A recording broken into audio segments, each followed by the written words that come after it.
देखिए ये सवाल बच्चों ने किया है तो वो गलत किया है। क्या गलती है देखिए। सबसे पहले इन्होंने क्या गलती की पहले देखते हैं। फोकस डाइवर्ट ना होने दें। 5 की टेबल में 25 आता है कि नहीं आता? आता है। 5 5 ज़ा 25, ठीक। 25 में से 25 माइनस किया, 0 बचा। ओके। इन्होंने क्या किया भाई, एक नंबर हम उतार सकते हैं, हमने एक नंबर उतारा। इन्होंने एक नंबर उतारा तो देखा 5 से छोटा है 1, तो 0 बढ़ाया ताकि हम दूसरा नंबर उतार सकें, सभी को पता है। तो जब एक नंबर एक बार में उतारते हैं, यहाँ पे जब कुछ नहीं बचता है तो एक नंबर हम उतारा, और जो पहला नंबर उतारा ये जो नंबर है ये यहाँ पे उतारने के बाद पता चला कि इस नंबर से ये नंबर छोटा है, 5 से 1 छोटा है। 5 की टेबल में 1 तो आएगा नहीं, तो हमें दूसरा नंबर उतारना ही पड़ेगा मजबूरन, तो हम 0 लगा के दूसरा नंबर उतारते हैं। इन्होंने सोचा कि 0 लगाया है यहाँ पे, तो इन्होंने 0 लगाया और यहाँ पे भी 0 लगा दिया। या इन्होंने ये सोचा होगा कि यहाँ 0 लगाने के बाद यहाँ पे 5 बताना चाहिए, लेकिन ये भूल गए, ये समझे कि पॉइंट लगा के यहाँ 0 उतारेंगे।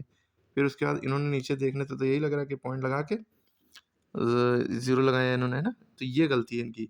इसका सही तरीका ये होगा जो हम इसके बगल में सामने समझा रहे हैं। भाई यहाँ पे 5 है, ठीक, और 2 5 1 5 इसको डिवाइड करना है। ओके, देखिए कैसे करेंगे।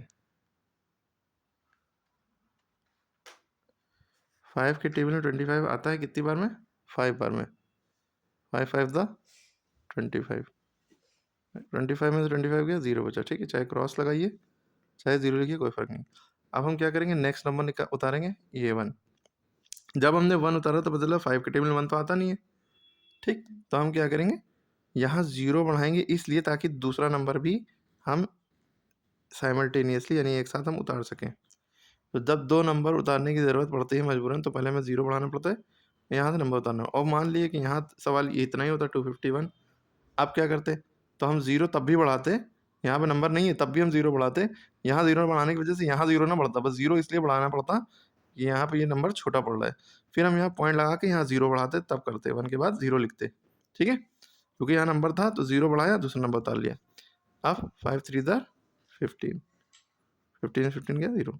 तो जो हम कहना चाह रहे हैं वो हम नीचे फिर से सवाल में समझा दे रहे हैं, जो हम कहने का तात्पर्य था, ठीक है। जैसे 2 5 1 मान लिए हो, अब हमें इसको डिवाइड करना है, तो हम कैसे करेंगे? 5 5 ज़ा 25, 25 में से 25 गया, 0 बचा। अब आप एक बार में एक ही नंबर उतार सकते हैं, चाहे वो जो भी हो। यहाँ पे तो नंबर बचे ही नहीं कुछ, 0 बचा, तो हम इसको उतारेंगे। अब जब हमने इसको उतारा तो देखा 5 के टेबल में 1 तो आता नहीं है, छोटा है, तो हम अपनी तरफ से 0 बढ़ाएंगे। भले ही आगे सवाल करें ना करें, 0 इतना बढ़ाना ही पड़ेगा। जब यहाँ 0 बढ़ाएंगे तो यहाँ 0 थोड़ी ना बढ़ेगा। यहाँ 0 बढ़ाने की वजह से यहाँ पे अगर कोई नंबर होता तो वो उतार सकते थे, लेकिन जब हमने 0 बढ़ाया लेकिन यहाँ पे नंबर है भी नहीं, तो भी इतना अगर छोड़ना है तो इतना छोड़ना पड़ेगा। यहाँ 5 लिख के नहीं छोड़ सकते सवाल को। क्वेश्चन इसका आंसर जो है 50 आएगा, रिमाइंडर 1 बचेगा। लेकिन आगे करना है तो अब हमें पॉइंट लगाना पड़ेगा, और यहाँ पे कोई नंबर नहीं, तो इसकी वजह से 0 बढ़ाना पड़ा, पॉइंट लगा के 0 बढ़ाया, ठीक है। क्लियर हो रही बात? यहाँ 0 जो लगाया है इसलिए लगाया क्योंकि नंबर छोटा पड़ रहा था। 0 लगाने के बाद हम यहाँ से अगर कोई नंबर बचता है वो उतारते हैं, लेकिन नंबर ही नहीं बचा।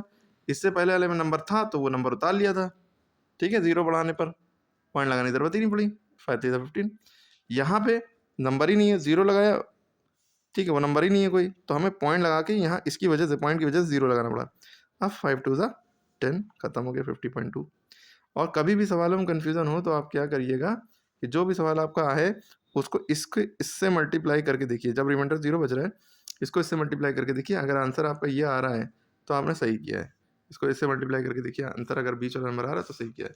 इसको इससे मल्टीप्लाई करके देखिए, अगर आपका आंसर ये आ रहा है तो सही किया है, ठीक है।